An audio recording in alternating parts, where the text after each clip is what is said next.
వృద్ధులు, వితంతులు, చేనేత కార్మికులు మరియు ఒంటరి మహిళలు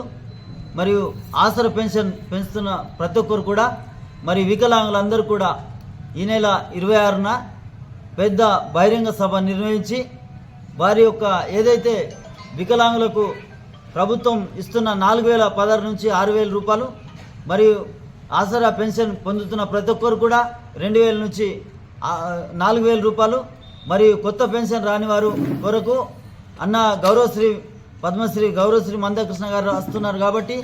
దాని కొరకు ఈ యొక్క సభను నిర్వహించి ప్రతి ఒక్కళ్ళను ఇన్ఛార్జీలుగా ఎన్నుకొని మరియు మేము ముందుకు సాగుతామని ఆ రోజు అందరూ కూడా రావాలని విహెచ్పిఎస్ వికలాంగుల హక్కుల పోరాటం జిల్లా తరఫున మేము విన్నపించుకుంటాం. ఎస్టీ భవన్లో ఈ నెల ఉదయంలో అన్ని గ్రామాలు, అన్ని మండలాలు, 18 మండలాలు కూడా అందరూ వికలాంగులు, వృద్ధులు, వితంతులు, ఆసరా పెన్షన్ పొందుతున్న ప్రతి ఒక్కరు కూడా